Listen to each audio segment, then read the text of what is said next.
Castles were not only a strategic fortification, they were also the residence of kings and nobility. Next to cathedrals, they were the most expensive and elaborate structure of their time.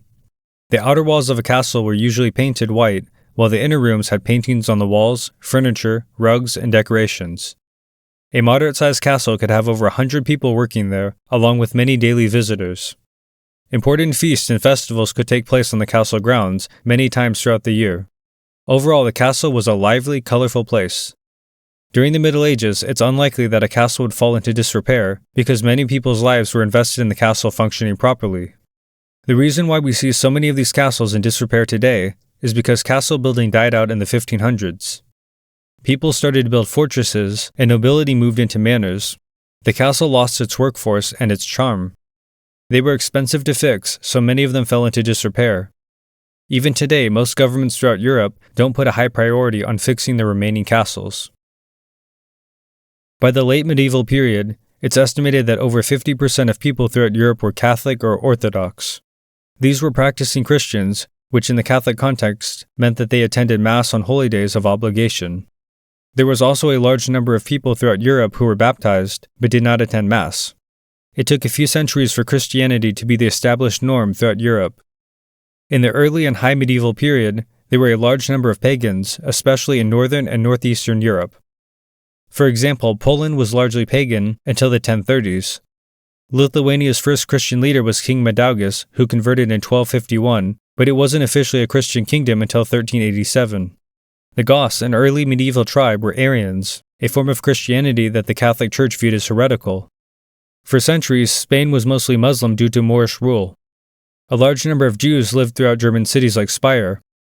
Even after Norman conquest, southern Italy had a large Islamic population. Catharism, a Gnostic dualist religion, was popular in France, Spain, and Italy throughout the 12th and 14th century. Other groups like the Lollards and Hussites were popular in the 15th century. In 866, Pope Nicholas I denounced torture, stating, "Such a procedure is totally unacceptable under both divine and human law, since a confession should be spontaneous, not forced." While this stance reflects the Church's ideal in the 19th century and beyond, it wasn't universally followed. Torture was usually discouraged, but it still occurred, much like today. Even church officials sometimes used it under specific, regulated circumstances, though secular authorities were generally more likely to employ it.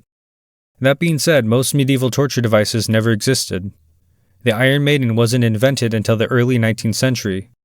The torture chambers of the Spanish Inquisition did not exist.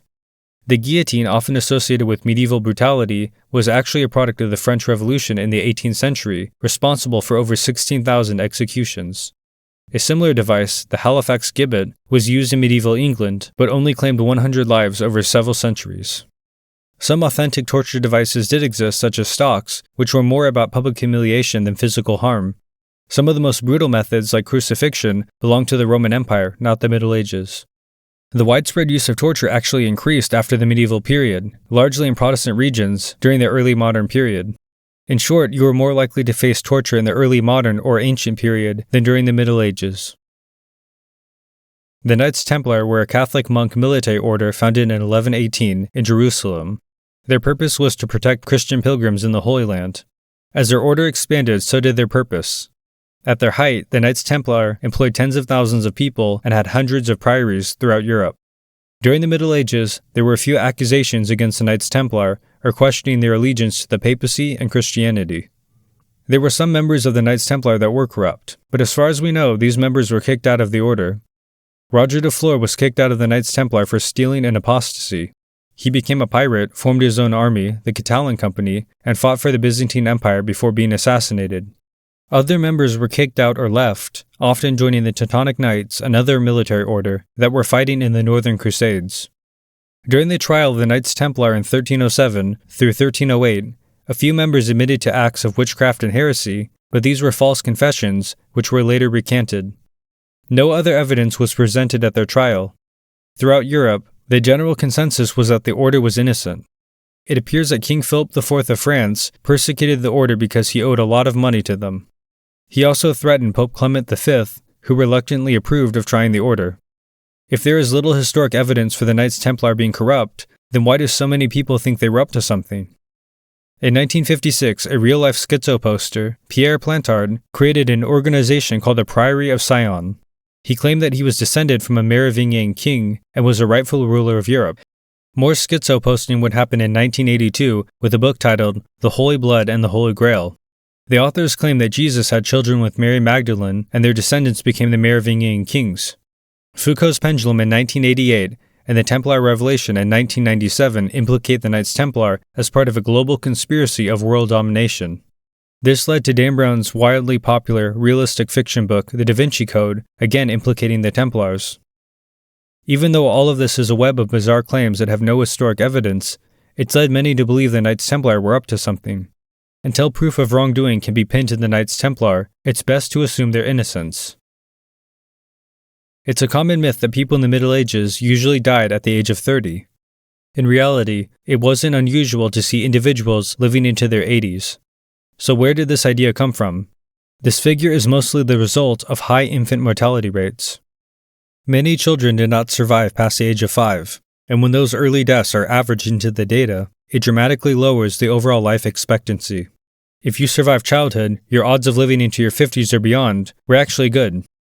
This pattern was not unique to medieval Europe. High child mortality rates were common across the globe until medical advancements in the 19th and 20th centuries. Another factor that skews the numbers is the Black Death of the 14th century, which killed between 30 and 60% of Europe's population. Social class also played a role. Nobility tended to live longer because they had more food and better medical care. Peasants were more likely to die from disease, famine, war, and workplace accidents. I'm not sure when this myth was started, but many people believe armor was really heavy and didn't offer much protection. Full chainmail or plate armor weighs about 50 pounds, which was distributed across the body. The gear of modern soldiers also weighs about 50 pounds. Between a layer of gambeson, chainmail, or plate armor, a knight would be well protected from slashes, stabs, and blunt force attacks. Some soldiers wore little armor in battle, but that was their preference, not because armor didn't work. Armor was designed to not restrict movement, and knights trained with their armor on to build endurance in battle. Some helms were difficult to see out of, but there were dozens of helm designs that varied in terms of visibility and protection. Jousting required a thick helm with small islets, while kettle helms with no restrictions to visibility were popular among archers. In short, medieval armor wasn't a burden, it was a life-saving, battle-tested technology refined over centuries. It may have been a bit heavy, but it worked. If everyone was a farmer, how could the typical medieval town even function? People need clothes, shoes, furniture, cooking pots, and many other things to live. For example, a mill would grind wheat grain into flour, which was necessary for making bread, a staple of the medieval diet. To run this mill, you would need a small team of people and an even larger team of workers to build it. The knowledge, skill set, and tools involved would make this task impossible for the average farmer. Many common last names are derived from the actual medieval jobs that everyday people had. Variations of these names can be found in every language throughout Europe. At least 5% of men were members of the clergy like priests or monks. The same amount of women were in a religious service like being a nun. Nobility were also a small but noticeable percentage of the population. An even larger number of men were knights, squires, or professional soldiers. The people dedicated to a single profession outside of farming would have been a very large number. It's difficult to say the exact percentage of people who would have been farmers, but it's likely between 20 and at most 50% of the population. Most jobs throughout the Middle Ages did not require more than 6 hours of work per day. At the same time, medieval people had many chores at home. Washing and drying clothes, cleaning, cooking, fetching water, and caring for animals were common chores. These chores would be split between a large, multi-generational family. This meant that the workload at home was not overburdening. Christians did not work on Sunday or other major feast days, as they were considered holy. There were also feast days that were specific to your kingdom or local area, celebrating a saint or an important event. It's also crucial to consider medieval people had hobbies and pastimes like playing board games, music, dancing, sports, making clothes, and cooking. An 80-hour workweek would not allow for this free time. Overall, medieval people worked between 120 and 150 days per year, or about 20 hours per week, compared to 220 days or 40 hours per week in our modern world.